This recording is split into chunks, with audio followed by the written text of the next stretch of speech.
The political infighting among Democrats has been brewing for months. We're not only getting more details now on how some of the recent behind-the-scenes inter-party turmoil has unfolded, the divide is also spilling out into the public.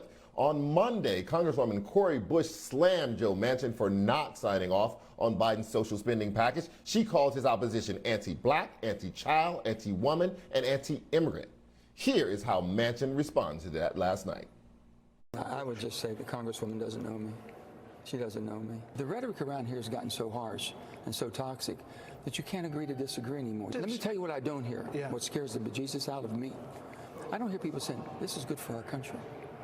It's more or less on both sides. This is better for my party. This is better for the 2022 election. And when it comes to critical race theory, some Democrats have reportedly been clashing over how to address the lies. According to one report, Illinois' Congresswoman Lauren Underwood, who's black, reportedly urged Democrats to aggressively address the false claims head on. But Carolyn Bourdeaux of Georgia, who's white, advised Democrats to lay low. Representative Janai Hayes, another black congresswoman, reportedly agreed with Underwood at the meeting. As we now know, not passing Biden's social and economic packages and the lies about critical race theory solidified Youngkin's win in Virginia and may have led to other losses from Democrats on Tuesday. I wrote about critical race theory and the frenzy around it in my New York Times column this week entitled "White Racial Anxiety Strikes Again." In it, I noted that this is something people of color have experienced for years, decades.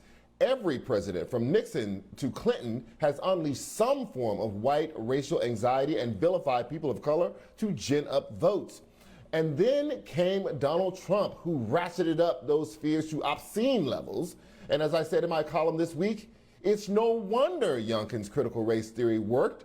The parasite of white racial anxiety needed a new host, a fresher one. Youngkin delivered fear with a smile. Joining me now to discuss is Associate Director-Counsel of the NAACP Legal Defense Fund and Educational Fund, Janai Nelson. Ms. Nelson, what do you make of the infighting within the Democratic Party and them not having a consensus view on how to push back on the lies around critical race theory, which is basically just a discussion around teaching race in schools? Well, the question is, what is going to be the strategy for this country, as we know that white voters, who are still a significant voting bloc in this country, are extraordinarily susceptible to race baiting in elections. And that distorts our electoral process, that distorts the ability to get real clear issues on the agenda. And it is a tried and true tactic, as you mentioned. It's something that's been used even before the Southern Strategy, but probably most notably in the Southern Strategy, to make sure that white voters are driven to the polls out of fear of Black people and Black power. And that has taken so many different forms. It's taken the form of Black criminality. When you think about Willie Horton, it has taken the form of Black economic welfare. When you think about the Black welfare queen, who was trotted out as an example of why we must be fiscally conservative in this country.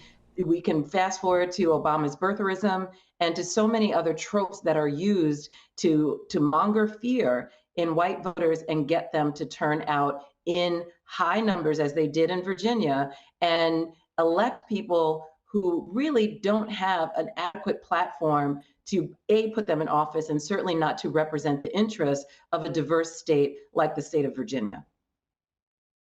Well, then let's talk about that, because it's really tricky, right? Because what you're saying, and I think it's right, is that you have to manage this white fear, because it has always exists. People use different tropes to activate it.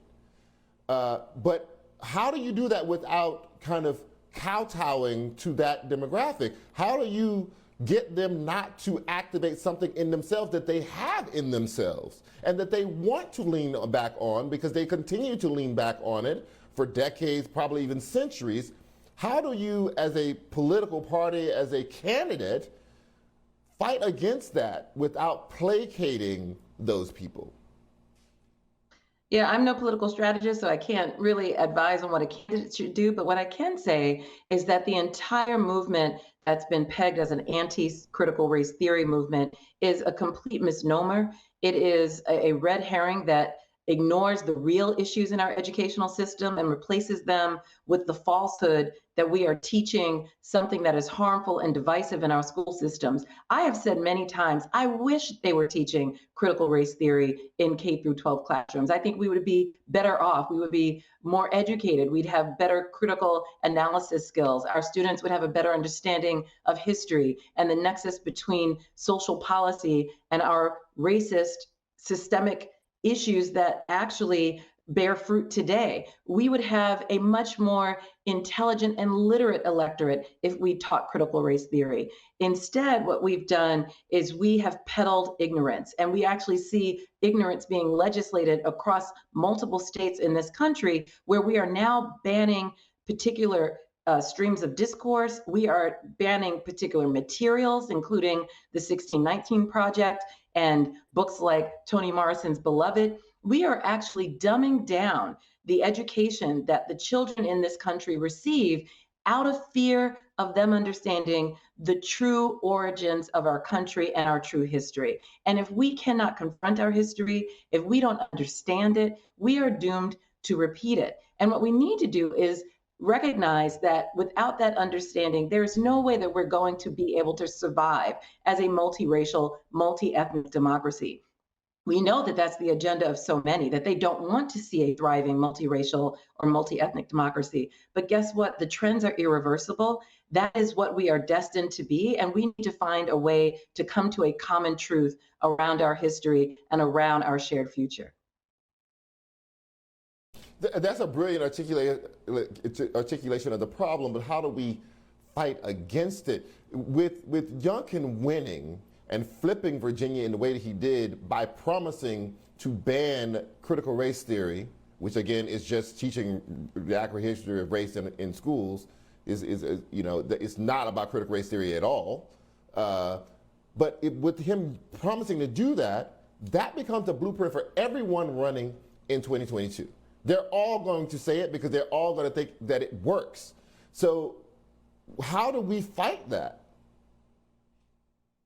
Well, it's the job of those of us who want to live in a literate society to paint the picture of where we are headed. And it actually is a very bleak and dismal one. When we talk about banning books, we are not that far from burning books. When we talk about erasing particular literature from the curriculum, we are talking about actual censorship. And there are many folks who are concerned about the ability to be able to read and learn without those types of limitations. Libertarians have an interest in this. Certainly progressives have a deep and well-seated interest in this.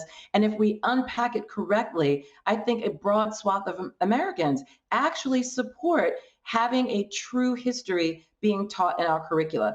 And it's been a very, very difficult job to pierce through the disinformation that has surrounded critical race theory. But that is the task.